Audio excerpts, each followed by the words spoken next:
marketing, explosive growth, and revolutionary secrets that can catapult your business to new heights. You're now listening to the Underground Marketer Podcast with your host, Tudor Dumitrescu, the one podcast devoted to showing new businesses how to market themselves for high growth. Welcome to the Underground Marketer. This is the place where we deliver the real truth about marketing and explore big ideas that can help new businesses thrive and grow into big ones. I'm your host Tudor, and today it's my distinct honor and pleasure to welcome Rory Sutherland to the Underground Marketer. He is the Vice Chairman of Ogilvy UK and the author of Alchemy, the magic of original thinking in a world of mind-numbing conformity. Welcome, Rory. It's a huge pleasure to be here. Thank you very much for inviting me. Thank you for being on, Rory. I would just caveat that. I'd say this isn't only advice for small businesses which want to grow big. It's always worth remembering that some small businesses want to remain small for lifestyle reasons. Mm-hmm. But the other thing is small businesses that either want to grow or want to be resilient or want to have simply an easier time of it. And so, an easier and more profitable time of it. But I think growth is important, but it's not actually necessary. There are wonderful businesses that have no aspiration to grow above a certain size, and it's a perfectly reasonable aim. Absolutely. I totally agree with that. Many entrepreneurs, they want to grow until a certain level where they can get the lifestyle that they want. And from there on, they just want to have a nice life. They're not so focused on business anymore. No, perfectly reasonable philosophical approach. I don't diss it at all. Mm-hmm. Yeah, me neither. So starting with that, the thing, I've watched your TED Talk and I've read your book, and the thing that fascinates me is I think that you're a very interesting person and your ideas are certainly very interesting and thought-provoking. So I'm just curious a bit about your background and how you first got involved into advertising. If you studied something similar at university or how you first got involved in this field. If you can share with us a bit about that. I got into advertising because, to be absolutely honest, my parents weren't particularly rich. I didn't have an underprivileged background by any means. But one thing that did appeal to me about advertising is if you drew that Venn diagram where you had reasonably lucrative jobs and reasonably interesting.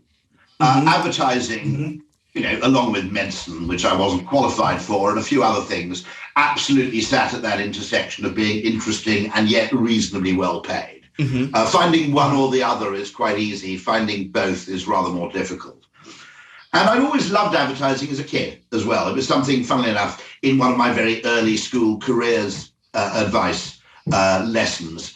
We filled in a questionnaire, and I think advertising came in the top 3 of jobs I should consider. And I was very, very lucky, extremely lucky, because I applied to various advertising jobs. I had 3 or 4 second interviews with agencies from university.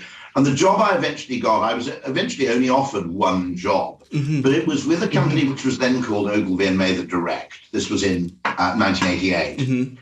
Although I didn't know it at the time, there couldn't have been a better place to start. David Ogilvy himself always recommended that everybody who worked in advertising should spend the first 3 or 4 years of their career working in what he called direct response advertising, because it was measurable. In other words, long before there were randomized controlled trials in medicine or in economics, direct response advertisers like Claude Hopkins would effectively, it started with A/B split tests in press advertising, where you put a code in the coupon so you could tell which advertisement had generated which response and measure the relative efficacy and effectiveness of 2 different creative approaches, or different media approaches for that matter. And one of the things you learn very rapidly in direct response advertising, and bear in mind, I was doubly privileged because not only was I in a direct response agency, I was in probably time, along with perhaps Ogilvy New York and Wunderman, the world's best direct response agency. And so you can learn from people like Drayton Bird, who is still active, by the way, and is still a genius, in my opinion, and is still, he then had a lifetime of experience in direct response advertising.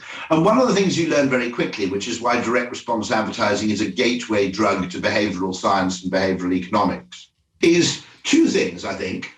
One, that surprisingly tangential and oblique and seemingly irrelevant factors in an advertisement can make an enormous difference to the response rate. Mm-hmm.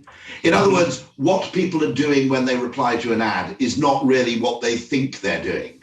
They're second guessing a lot of things. A lot of unconscious processes come into play. They're using a lot of heuristics, for example, even without their own awareness.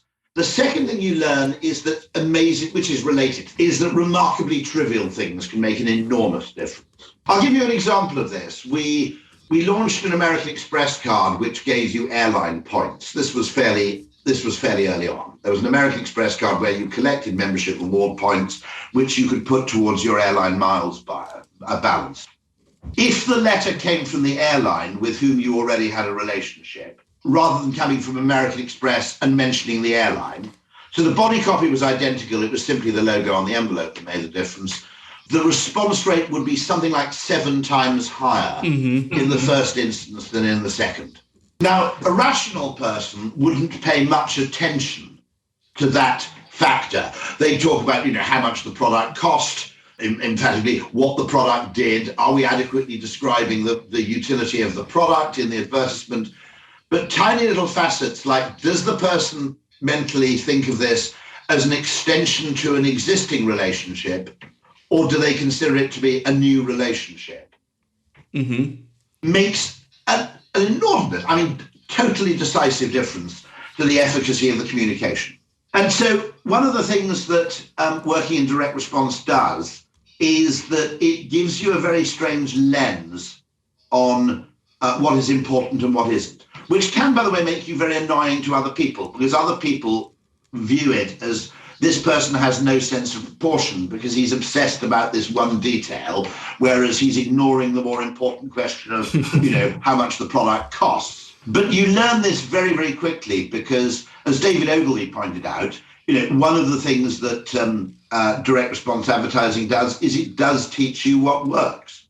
And so as a result of this, you simply have essentially the way I describe direct response advertising in two ways, okay? It's an immensely well-funded social science experiment because you get to do these tests at large scale, paid for by a client for whom the activity is profitable or self-liquidating.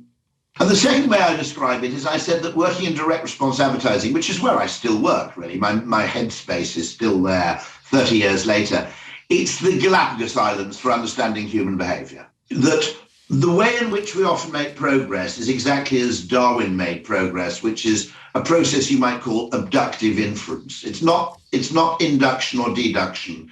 It's what Charles Sanders Peirce called abductive inference, which is where you notice anomalies and then you hypothesize about what might give rise to them.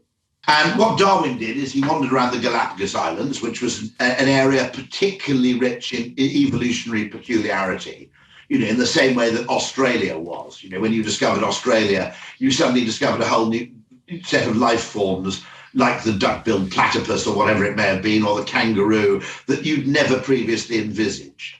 And what Darwin did is, he asked the question, what would have to be true in order for all these finches to have completely different beaks, according to the foliage and the plant life that happens to be common on one particular island versus another? And it's what Arthur Conan Doyle called backwards reasoning. But murder inquiries are the same, okay? It's not induction or deduction. You say, we have a dead body. That's an unusual state of affairs. What might the prior conditions have been in order for this condition to pertain? And it does involve, of necessity, it involves imagination. It involves hypothesizing, imagining, because you don't have all the data that's necessary to solve the problem. It's not a simple number crunching problem. It's a problem where you have to ask the question, what would have to be true if?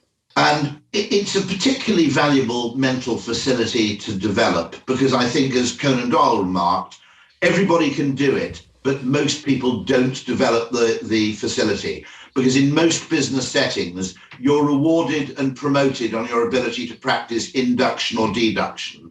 In other words, it's much, much easier to get fired for being illogical than for being unimaginative.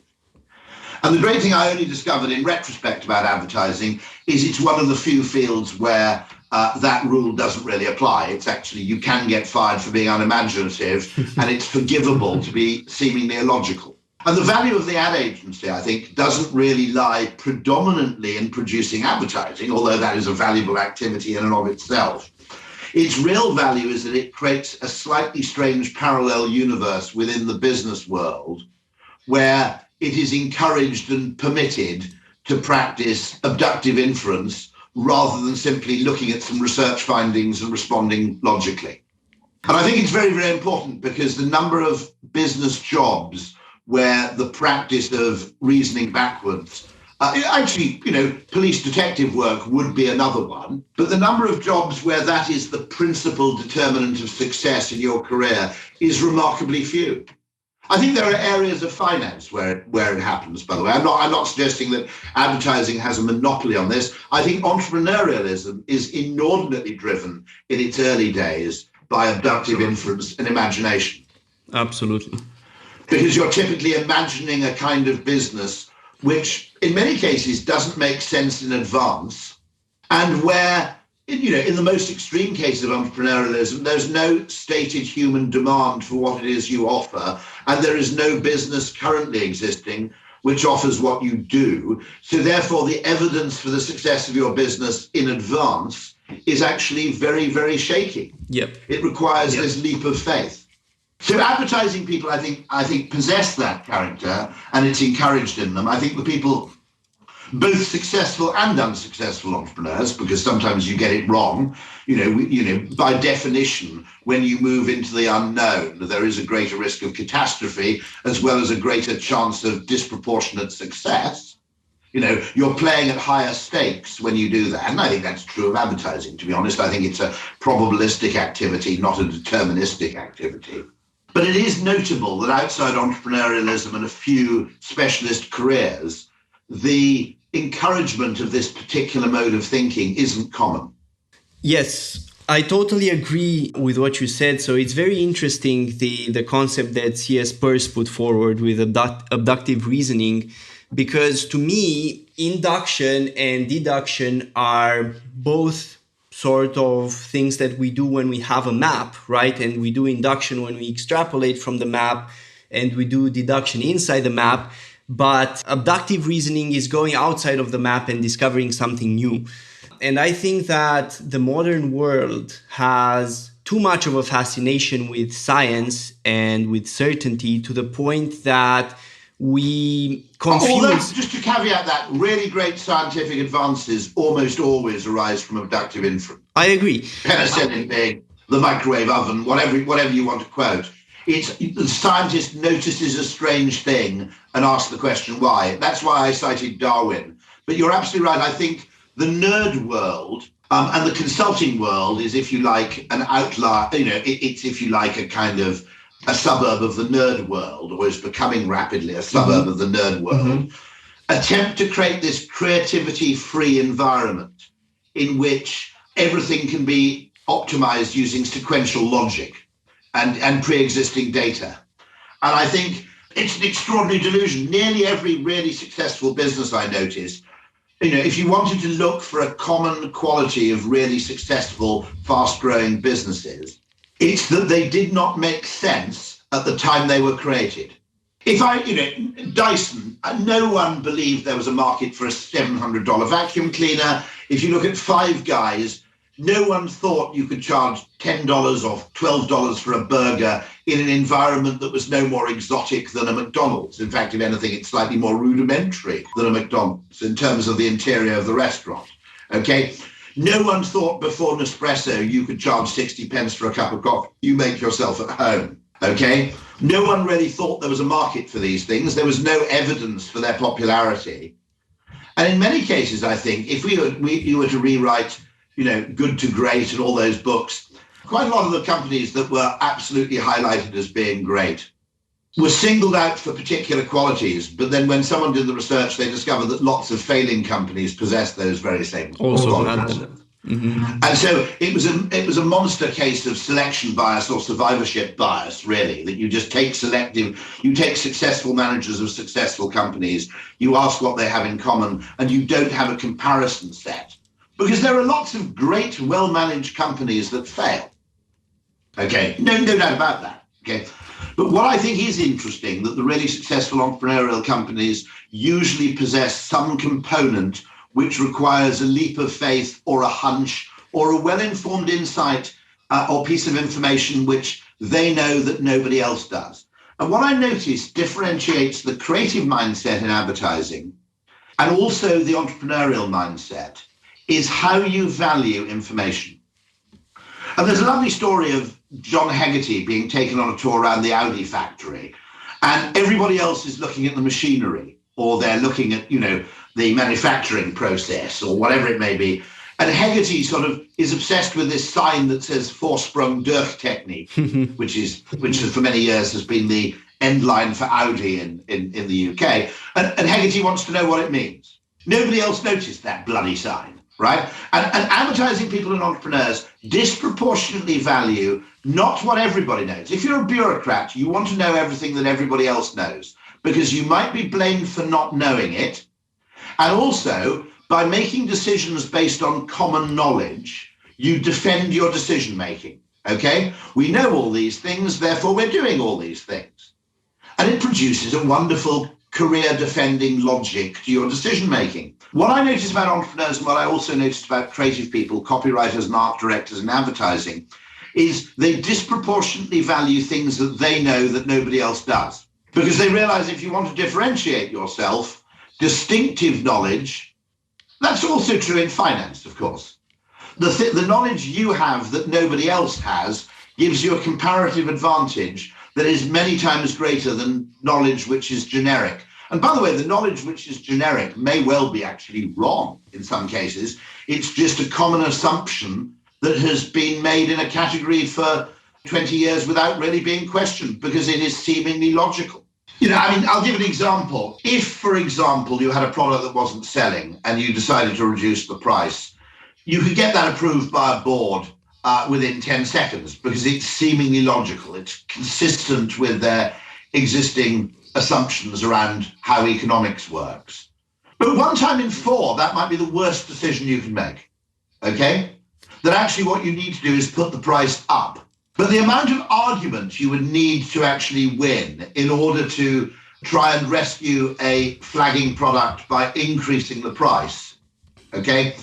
The amount of arguments you need to go through and the consequences and punishment you would endure were you to fail in that endeavor would be 10 times greater than simply doing the logical thing that everybody else would do under the same circumstances. So we have an inherent tendency to do what everybody else would do, even though what often makes a business successful is distinctiveness.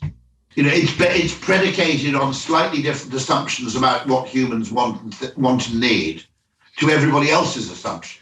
Yes, I think the key here is discovering something new. Successful businesses, much like when you're successful in science, you always end up discovering something new. And like you say, I think that there is no given method that you can use that will always give a successful result. I mean, you've cited Feyerabend's book, Against Method. That was also one of my favorite reads. And my biggest takeaway from there is that there is no method that can guarantee you success in science in that case. But obviously, I think the same thing translates to business, entrepreneurship, and advertising. There's no method that you can follow that if you just follow it, you're always going to get the right result. Well, I think the thing is that human behavior, by which I mean in this case customer behavior, is driven by meaning and context. And it's not driven by objective reality. Okay? And therefore, even whether something is expensive or cheap is driven by what we compare it to. It's driven by context. It's driven by contrast. Mm-hmm. Okay? I'm sitting here I've got a little flat in Deal, which is a coastal town in Kent. Nice. I'm not quite next to the sea. I'm one block back from the sea. I can't afford beachfront property. But what's interesting is that the high street is absolutely packed with artisan shops selling loaves of bread for £4. Mm-hmm. And the reason for that, I think, is that people come down here for the week, okay, or they come down for a weekend, and for them it's a holiday, but they haven't spent any money on flights, they haven't spent any money on car hire, they, in many cases, haven't spent much money on property hire, and they want to mark the special occasion to make it feel like a holiday by buying more expensive things. I see. Airport retail is a classic case, okay? I actually advise people never buy anything at an airport because your mind turns to mush, okay? But we will buy a £100 pair of sunglasses at an airport, which we wouldn't contemplate buying at a high street shop.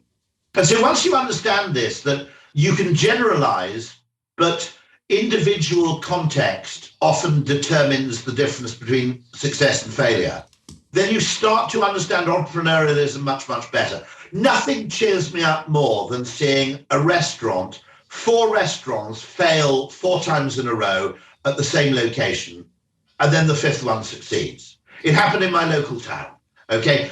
They had opened upmarket, sort of upscale, fairly fancy restaurants in this town, failure after failure after failure. And then the guy who ran the local kebab shop opened a fairly upmarket Turkish restaurant to replace the 4 kind of high-end European foods restaurants that had replaced it and turned it into a massive success.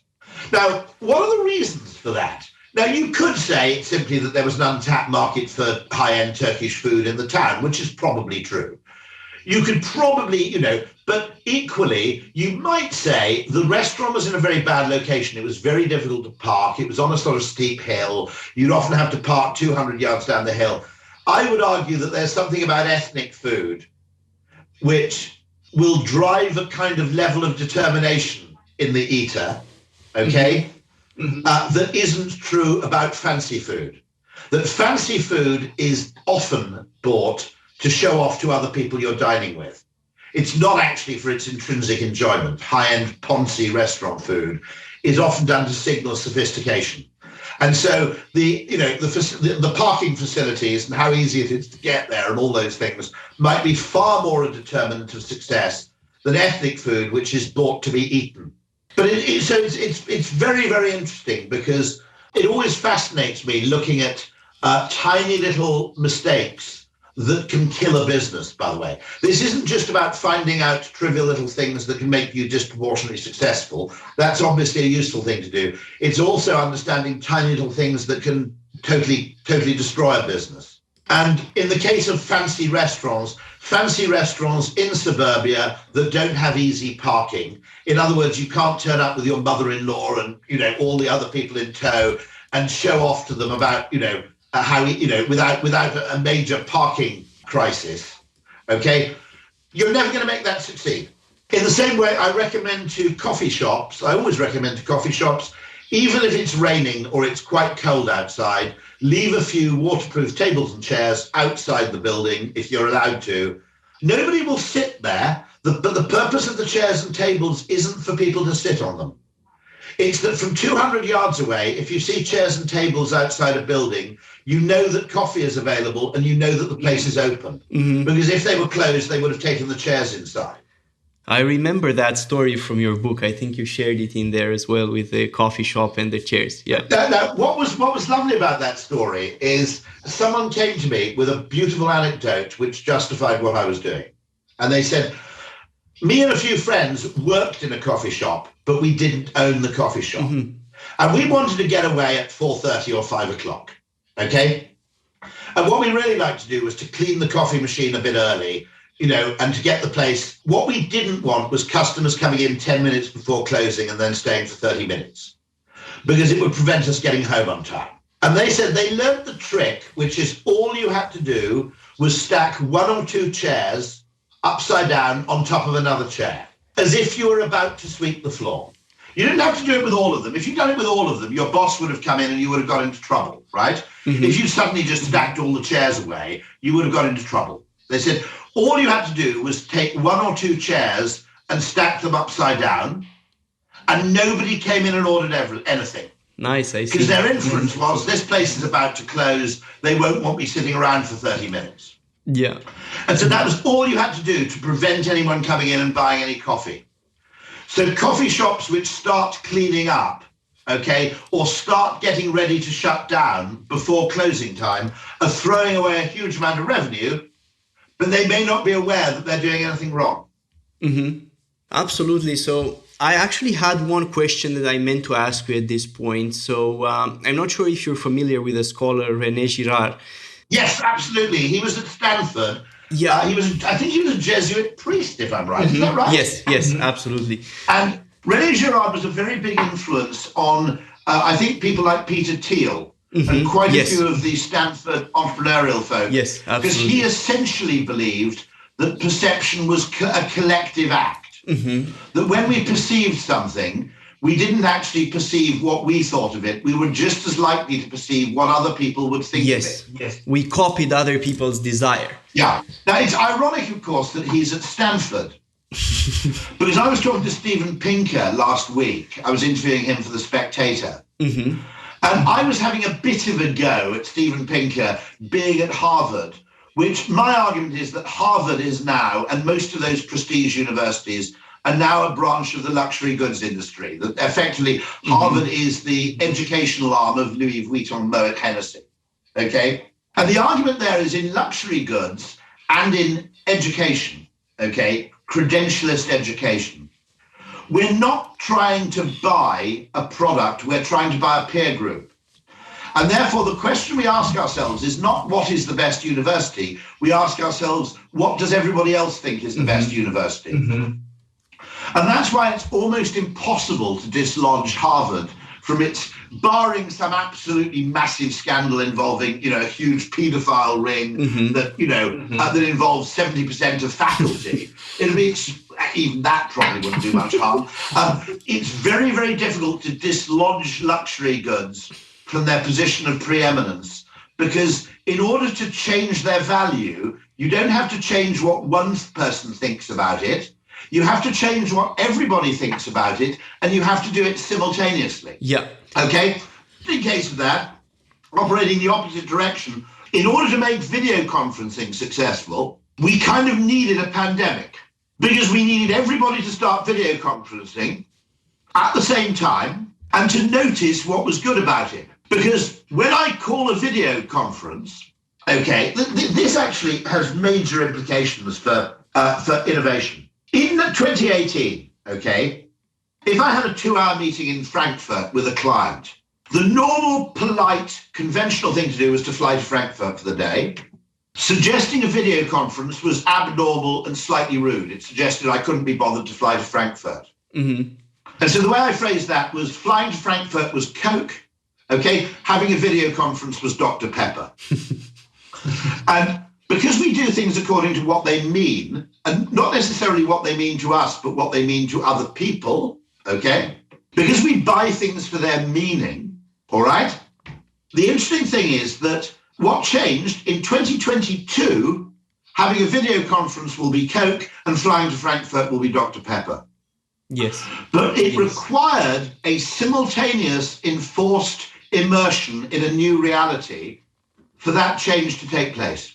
So if you close down Harvard for 10 years, okay, you would indeed find that somewhere else, and, Stanford is an interesting case because Stanford is a case which I suppose, there are other places. You get very specialist universities in a particular field like Waterloo in Canada. There are certain universities which are hugely prestigious for art or for music, okay? But it's very, very difficult to change collective minds simultaneously. And so those brands in the luxury space, which we're effectively buying not because of what we think of them, but of what we think everybody else thinks of them, it's very, very difficult to dislodge them. Mm-hmm. Yeah, I think that the moat that is created by brands in these situations where the value is mainly driven by people's opinion and the majority's opinion about something, they're very, very difficult to change for this reason. And I mean, some big external factor has to come into play, just as you said, with the pandemic and video conferencing to be able to change that. It would have happened, but it would have taken 10 years. Much slower. Mm-hmm. Yeah. It's worth remembering that almost every new product requires the buyer of a significantly new product to risk looking very weird in the early days of adoption. Yeah. I've just been writing about this. It's more when I first curved. used a mobile phone on Oxford Street in 1989, people shouted abuse at me from the street, from passing cars. I didn't make the call. Someone called me. I answered the phone. Yeah. Okay. And someone shouted wanker at me. They actually pulled down the window of the taxi and shouted wanker. Okay. Right? Now, that's a very interesting thing, because if you were an early adopter of video conferencing, you had to spend a hell of a lot of time arguing for its merits. Nobody who flew to Frankfurt had to argue for that, because that was the default behavior. And I think that René Girard point is very, very interesting indeed, because I think that understanding, I think he lent to Silicon Valley that understanding that there's a kind of moat, okay? And one of the interesting things is that what this means is that actually education should increasingly, high-end education should increasingly be looked at as if it were part of the luxury goods industry, because it's credentialism. Yes, and I think that the deeper point, sorry to interrupt here, but I think that the deeper point that Girard makes is that mimesis and basically copying each other and copying each other's desire ultimately leads to some form of conflict, because we cannot possess the same goods that others possess. So, by the way, it also leads to a tragic thing, which I think, okay, I love big televisions, okay? Now, big televisions almost have negative status. They didn't when they were really, really expensive, but once things become cheap, they lose their status signaling capacity. And the tragedy there is that we underappreciate things which are actually genuinely useful and extraordinary because everybody else has them. And we disproportionately invest effort in status goods which might be actually, to be honest, rather stupid. But I mean, the conflict, for example, you would predict, which you get, is what you might call the rich, cool conflict in property, in the property market. That when an area becomes too rich, because rich people want to live where other rich people want to live, to an extraordinary degree, I would argue, then what unfortunately happens is an area with too many rich people in it then becomes boring. So you get what you might call the Upper East Side Brooklyn conflict, where the interesting people go, well, I can't compete with these people on money, but I can compete with them and win on coolness. So what undoubtedly, I think this is very interesting, that, of course, in a sense, mass production was an interesting solution to that problem, wasn't it? Because there are certain categories, both in technology and products which are mass produced, which are pretty egalitarian in a weird way.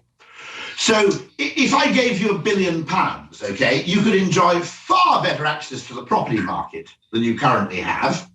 But actually, your gaming wouldn't really get much better, would it?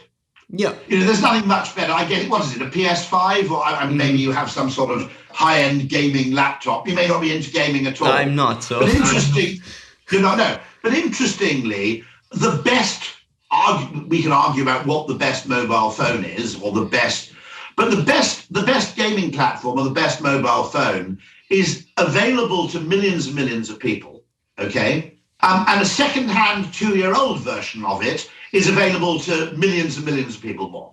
My brother's an academic. He makes less money than I do. He ultimately has the same tech as me. He just gets it 2 years later. And so you might argue that, but I think his idea that because on the other hand, yes, it probably would reduce conflict if different people wanted different things, if we didn't have this. What does Girard call it? He calls it, it's basically a theory of perception, isn't it? Mimesis. That in perceiving everything, we're automatically and unconsciously seeing it through other people's eyes as well as our own. Yeah. So he thinks that our desires aren't authentic. We don't decide what we desire, but rather we copy our desires from others. So if we see somebody desiring something, let's say that we see a man desiring a woman, we are inclined to find her more desirable as well. And the paradox here, and the important point that Girard makes, is that it's conformity that brings about conflict. Because the more I want to get the same woman, and the more I become like my opponent, my rival, and the more I become like him, the more I enter into conflict with him. even though I think that I'm completely different from him, I'm actually the same, and I will end up using the same tactics. This is very visible in war, right? Because both nations are going to see the other as terrorists, the enemy, blah, blah, blah, and they're going to use very similar tactics against each other. And they think that they're very different, but they're actually becoming more and more alike. Well, you could also argue that you get very strange conflicts, don't you, between people who are extraordinarily similar. Yes. Like, I mean, Northern Irish and Southern Irish people, or for example, English and French people, are much, much more similar in some respects than they'd like to think. But actually, sometimes we can get on better with people who are very different from us than people who are dangerously close. Yes. And what's always very interesting, by the way, is that I think Dave Snowden told me this. If you want to overcome sectarian conflict, you take people who are Northern Irish Protestants and Northern Irish Catholics, and you get them to work together in Latin America. You take them out of their normal setting, and they actually suddenly realize that what they share in common is much more than what distinguishes them. Absolutely. So I've seen the same phenomenon. Geopolitics, I always give this joke example, okay, that in geopolitical terms, there's sort of hostility between the British and the Irish, okay? But on a personal level, if you have an expat community, the British and the Irish all hang out together and are best mates. Yes. Because a common drinking culture trumps geopolitics in terms of how you get on with people. Absolutely. So I've actually seen this firsthand. So I've studied in the UK, actually, the University of Bath. So the Romanian community there was a lot more united than we are actually inside the country. So it's fascinating how that sort of thing can end up happening and how it changes so much based on the context, because that's what ultimately changes it. No, so the context changes extraordinarily. And I remember being in, fun enough, I was in Croatia, time of the, effectively the war there in the Balkans, very briefly. And there were Northern Irish Catholics and Protestants who were both doing effectively valuable work restoring the telephone system. And they got on fine, of course. Now, in a different context, in a home setting, there might have been some friction. There wasn't any. And one thing I do recommend always, because this is an area of major expenditure, maybe in the fashion industry, it doesn't matter that much if you like the same fashions that everybody else does. Maybe that doesn't matter, okay? Although actually body dysmorphism probably results from this collective consciousness. That if there's a fashion for excessive thinness, okay, it essentially leads to disproportionate, body dysmorphism and therefore to various psychological problems with food, for example, or weight. But one thing I always advise people to do is develop eccentric tastes in property. Find out what you like that nobody else wants. Because, and interestingly, I think that online, I wrote about this in The Spectator this week, online property search forces everybody to search in the same way. Yeah. Okay? You start with a place, then a price, then a number of bedrooms. And naturally, you're in conflict with everybody else. Yes. Now, if you go to a completely different website, in the UK, it's themodernhouse.net, and you search for houses not by location, but by architectural interest. Interesting. You're now not competing with mainstream property buyers. Now, I've always done this, which is I live in the roof of a Robert Adam house. It didn't cost very much. I mean, I'm not telling you the exact price, but it was kind of like modest 3 figures when I bought it. In 2001. Now, there are only 2,000 Grade 1 architectural buildings in the UK you can actually live in. It's far scarcer than housing in Hampstead, okay? Living in a Grade 1 house. Robert Adam, you may not know him, but he was one of the greatest British architects of the 18th century. The grounds are by Casability Brown. I don't pay anything for this. Because the status in architecture is absurdly preoccupied with location. Yes. To the detriment of architectural excellence. Now, interestingly, if you developed a Robert Parker score for houses, so there was a number, okay? So, your house could be a 10, a 9, an 8 in terms of its architectural excellence, all right?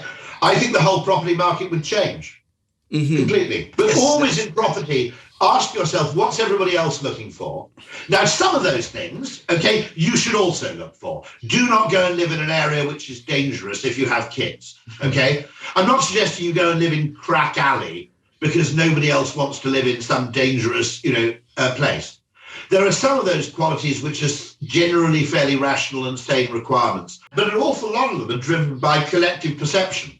And if you can say, well, actually, there are things that other people hate that I don't mind, being next to a railway line. You might argue, if you're very smart, that being next to a busy road, if you're planning to stay there for 20 years and cars are going to become electric, okay? Mm-hmm. You might even argue that being next to a busy road is a clever bit of foresight. If you're a plane spotter, go and buy a place in the approach path to Heathrow. Now, the problem you face there is that selling the property will be more difficult because you'll have to find someone who's as weird as you are. But nonetheless, if you want a property as something to live in rather than something as an investment or as something to show off, you're undoubtedly better off cultivating eccentric tastes. Yes, and I think that generally speaking, if you look for things that are more unique and that are actually suited for you rather than following the crowd, you're open to making better decisions in a certain way. And the same thing is true in entrepreneurship. I mean, I consult with quite a few entrepreneurs, and one of the biggest problems that I see is that everybody is looking over their shoulder at what their competitors are doing, and then they try to do the same thing, only that they try to do it better. And to me, that's a race to the bottom. I don't think that you're actually going anywhere with that ultimately. No, I think you're right. And there is a book called Blue Ocean Strategy, which writes about this, which is and the other guy who writes brilliantly about it is Roger L. Martin, a Canadian business academic, who makes exactly this same point, which is one of the things you need to understand is what things could you do that your competitors can't or won't. Mm-hmm. Now, it might be a can't in that they lack, for example, a very interesting case, if you're a smaller airline, it's easier for you to upgrade your business class than it is if you're a larger airline, because the investment cost required is inordinately large, okay? If you're a large airline. Virgin did not buy the flat bed because they thought that British Airways would never buy it. And in the end, British Airways totally astounded them by buying that flat bed configuration in business class. But Virgin's assumption was that British Airways would find this impossible to adopt, so there was no particular urgency for Virgin to adopt it. Mm-hmm. But there are certain things that your competitors can't do for psychological reasons or for cultural reasons, not for actually rational reasons. In other words, an entrepreneur basically capitalizes on the fact that large organizations find it almost impossible to do counterintuitive or seemingly nonsensical things. Because the way in which decision-making operates in a large business basically sees the quality of reasoning as a proxy for the quality of outcome. And I think this is where we get rationality wrong.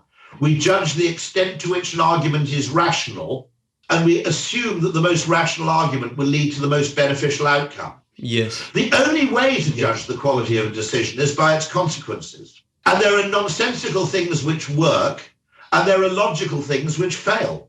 But there's an additional problem with the logical thing, which is that it's highly likely that the logical course of action uses information which is also available to your competitors, and they will effectively meet you in the same, you'll effectively, the great thing in military strategy is to find something in the ground or the territory which gives you an unfair advantage.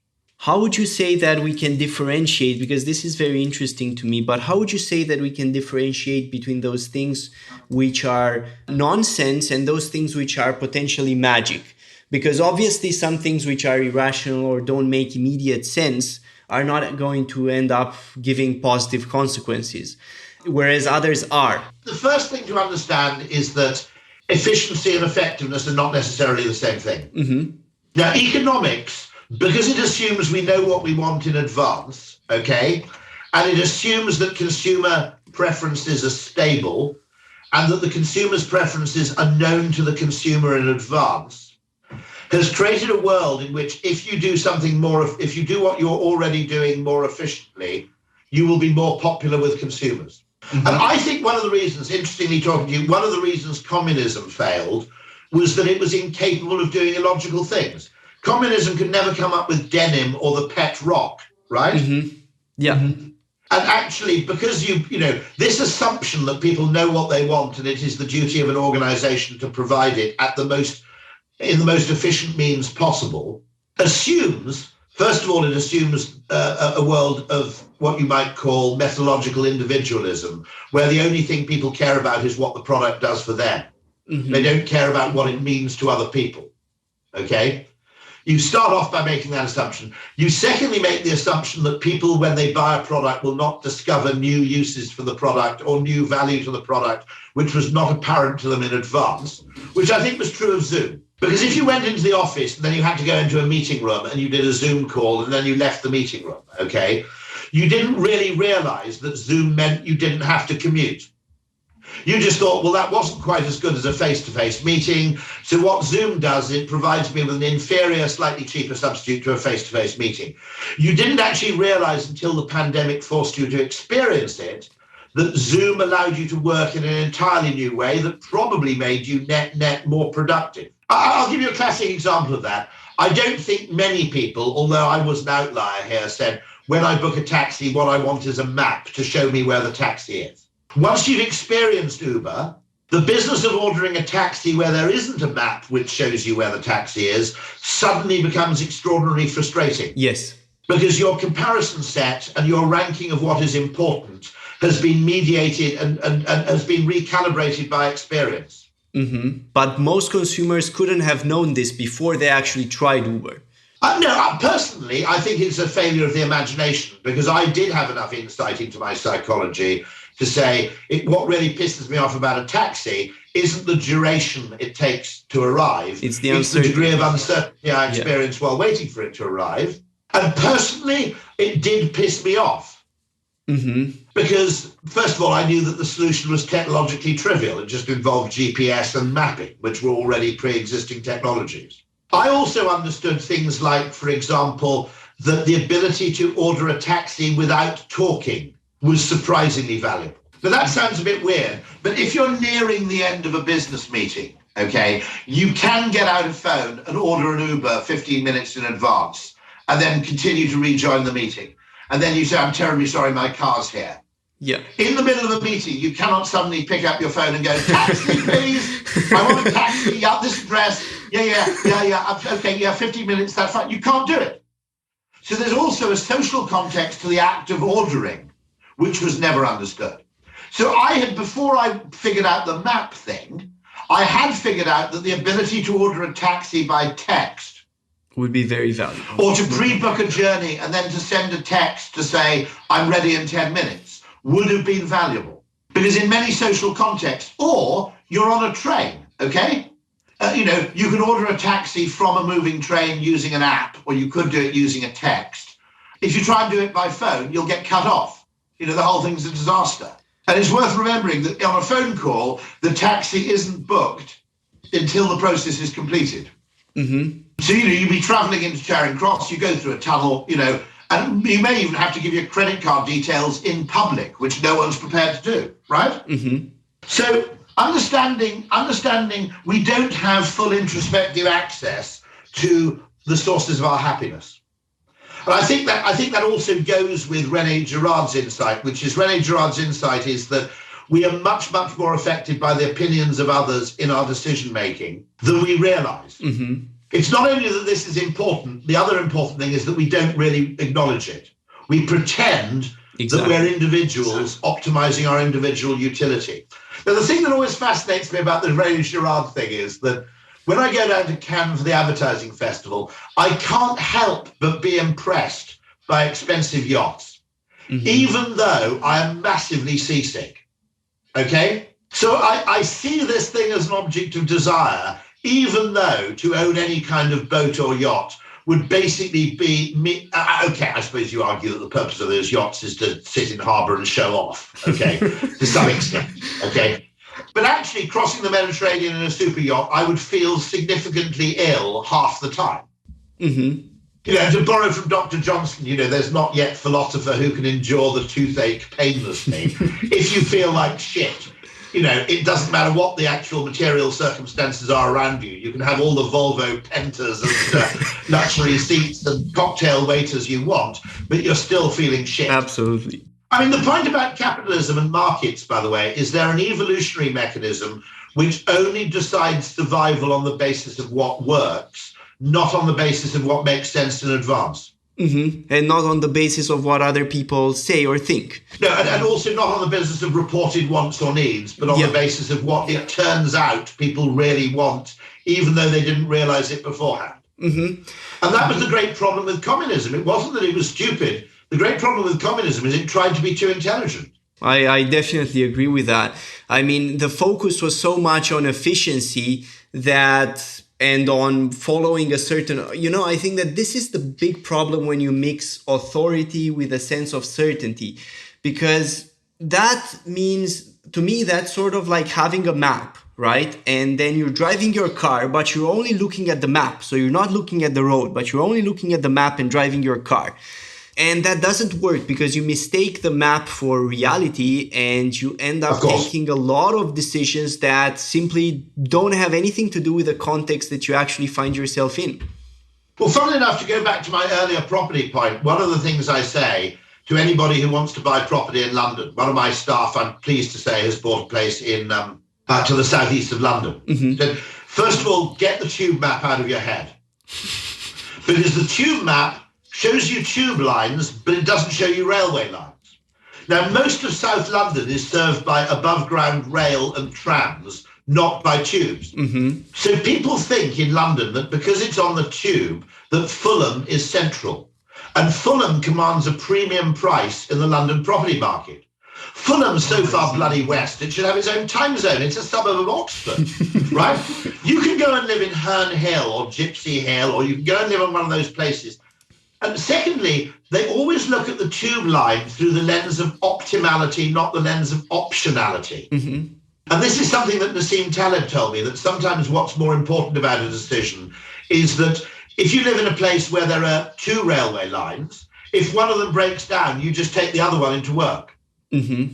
So the other question that nobody asked is, they asked, how long will it take me to get to work? Wrong question.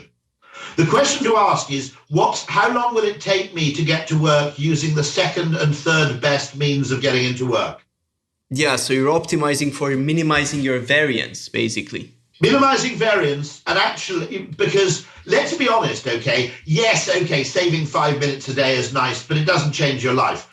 What is a problem is if one day in 10, you get into work 45 minutes late. Mm-hmm.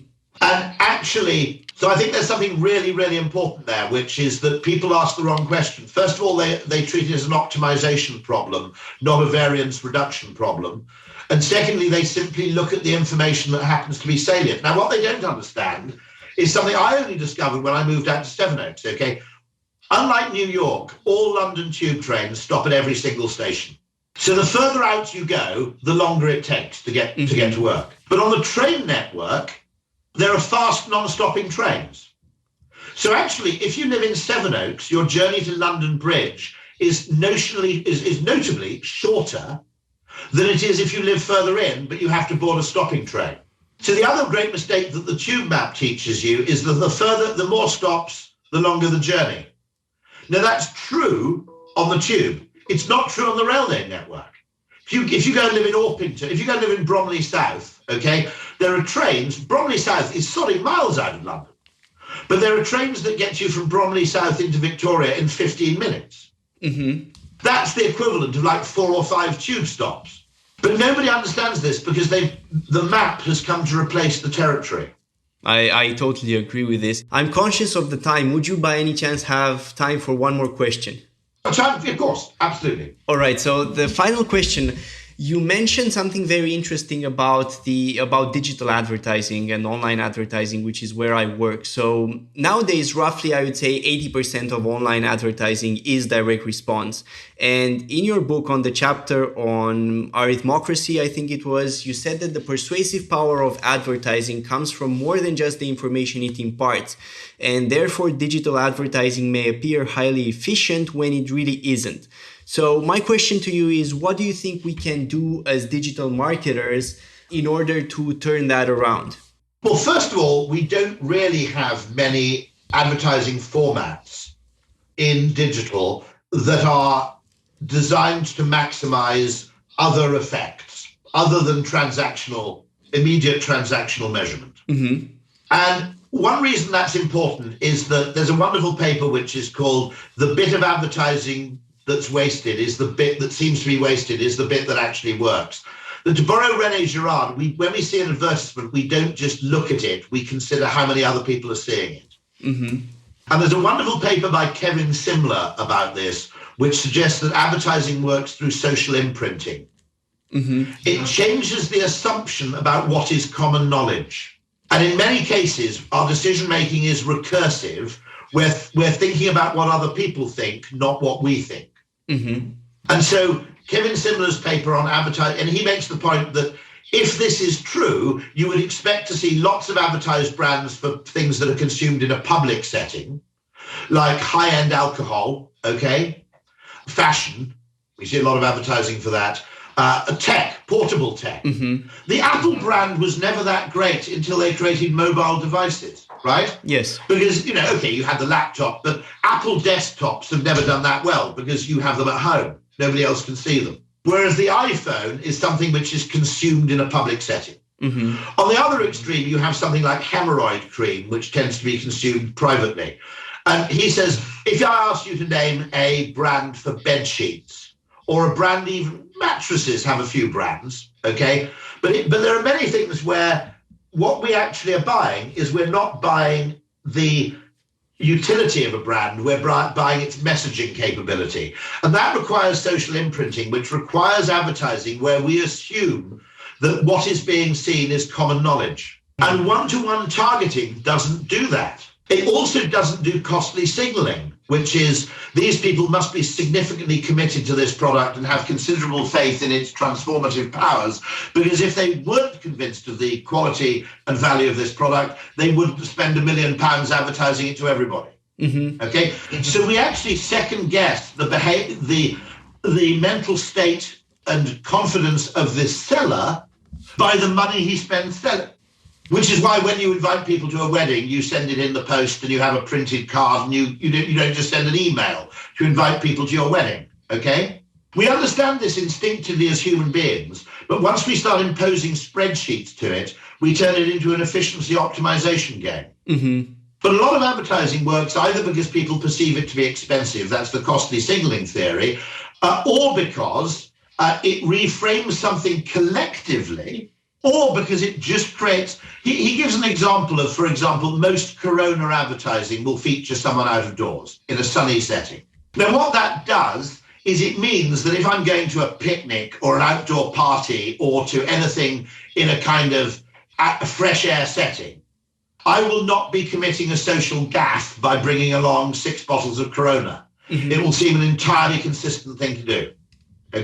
And so I think that point, which is we infer from advertising the effect it's having on other people, not only the effect it's having on, now obviously luxury goods, it's not enough for me to believe that something is a prestige car. I have to believe that other people think so too.